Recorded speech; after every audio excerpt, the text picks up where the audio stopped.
apakah semua orang sudah ditetapkan takdirnya oleh Allah Subhanahu wa taala, dan apakah orang kafir itu sudah takdir Allah? Pertama begini, antum pahami dulu apa itu takdir. Takdir itu pilihan hidup. Pilihan. Yang pilihan kita itu kemudian ditetapkan oleh Allah Subhanahu wa taala. Jadi Anda bisa terbuka ingin mengambil atau tidak, itu pilihan Anda. Karena itu manusia diberikan kemampuan untuk memilih. Ya. Misal, baik dan buruk. Allah ciptakan ini baik, ini buruk.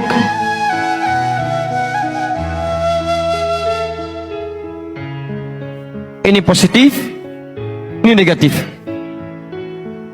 Apa-apa itu dunianya, anak-anak memang begitu ya. Kalau tidak teriak-teriak ya jalan-jalan, atau lompat-lompat. Yang paling aneh orang tuanya yang teriak-teriak ya, atau yang jalan-jalan. Biarkan aja itu dunianya, cuma dikondisikan aja. Lihat sini,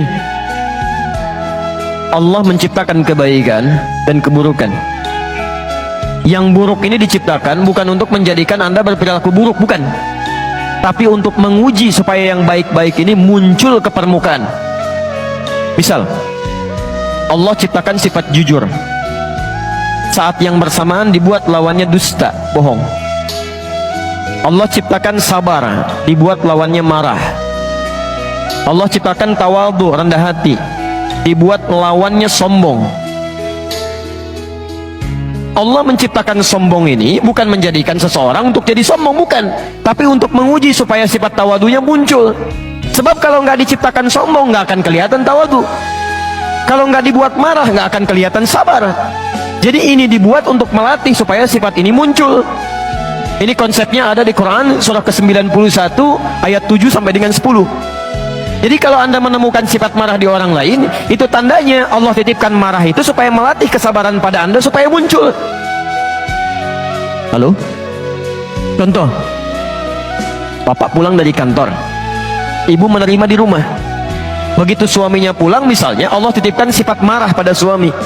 Saat suami marah itu, bukan ingin menjadikan suami pemarah, bukan, tapi untuk menguji sifat sabar dalam istri supaya muncul ke permukaan.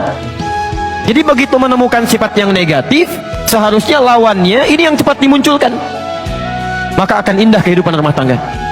Begitu suami datang marah, berarti saya harus sabar. Selesai. Jadi berbahagialah kalau ibu mendapatkan suami pemarah. Artinya Allah ingin meningkatkan kesabaran pada ibu. Misal, antum pulang ke rumah menemukan istri cemberut. Cemberut. Apa lawan cemberut? Senyum. Langsung cari lawannya. Jadi begitu pulang ke rumah, istri cemberut, antum senyum. Assalamualaikum. Kayaknya kenal. Siapa ya? Dia, Masya Allah. Selesai masalah. Ini istri cemberut, antum marah, nggak akan nyambung. Kamu kenapa? Emang kenapa? Nggak akan nyambung. Nggak akan nyambung. Ini poinnya. Jadi itu keduanya pilihan. Ya. Saya pernah ceritakan di Bali itu Masya Allah. Dia ada satu keluarga soleh yang luar biasa, tinggalnya di Karawang, punya anak 3. Itu sudah punya kebiasaan yang baik. Tapi satu kali suami pulang dari kantor lebih awal, ya biasa disambut istrinya. Masakan biasanya sudah jadi, ini belum jadi, masih masak di dapur. Maka disambutlah suaminya, dicium tangannya. Karena suami lelah, capek dan lapar, maka minta pada istrinya supaya dibuatkan dulu makanan pembuka, mie lah ya, semacam itu. Istrinya mempersilahkan duduk di ruang makan, tunggu pak, dimasak dulu katanya. Begitu sedang masak, karena saking sibuknya lupa. Ini nyata, garam yang 1 sendok tertuangkan ke mie yang tadi mau dihidangkan. Jadi yang mau masuk ke sayur pindah ke mie. Itu dalam suasana yang sedang sibuk, lupa, diaduk. Masya Allah, dengan bangganya istrinya menyampaikan pada suaminya hidangan mie yang sudah dinanti itu. Disampaikan, silakan bah, ya, ditunggu dulu, mudah-mudahan nanti cepat selesai masakannya. Tayyib, antum pulang dari kantor, capek luar biasa, lelah dan lapar, disuguhi mie dengan garam 1 sendok. Bagaimana respon pertama yang akan Anda katakan? Masya Allah. Lihat-lihat kalimatnya. Ini keluarga sudah paham dengan konsep ini. Apa lawan garam, apa rasanya? Asin. Apa lawan asin? Maka keluarlah kata-kata yang manis itu. Ma, ini sayang. Anak 3 manggil sayang, Masya Allah, di dapur. Datanglah istrinya. Belum selesai, Bu.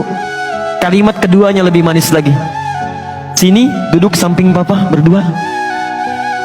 Belum selesai. Kalimat ketiganya, ini pamungkasnya. Helwa, Masya Allah. Sini papa suapin. Jarang rasanya kita makan berdua. Manis. Gak ada kata-kata kasar. Jarang rasanya kita makan berdua. Sini papa suapin. Istri mana yang tidak senang dengan tawaran suami? Mau disuapin lagi? Apa yang terjadi? Ketika mulai disuapi, ini nyata. Ketika disuapi, istrinya merasa ada yang tidak beres di situ. Dia tidak tertawa, tapi dia menangis, Pak. Dia turun ke lantai, dicium kaki suaminya. Dia minta maaf. Maafkan mama, Pak. Mama tidak sengaja, katanya tidak tahu. Apa kata suaminya? Jangan begitu, diangkat. Papa kan cuman katakan, lama rasanya kita nggak makan berdua. Apa yang terjadi? Gara-gara garam 1 sendok yang asin ini, muncullah cinta yang sangat manis bersemi. Laparnya hilang, keduanya masak di dapur bersama-sama. Jadi kalau ada seseorang ini dipilih yang baik tentang iman, kemudian ini kufur, dia diberikan pilihan untuk memilih apakah ingin beriman kepada Allah atau ingin ingkar dari Allah. Tapi saking sayangnya Allah tidak memberikan kepada hambanya peluang untuk menjadi buruk, kecuali diberikan jalan untuk mendekat kepada Allah. Maka diturunkanlah apa yang disebut dengan hidayah, supaya hambanya nggak salah pilih. Hidayah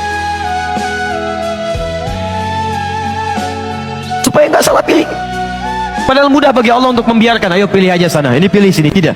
Saking inginnya Allah semua hambanya memilih yang baik, diberikan hidayah. Ada yang masuk lewat telinga.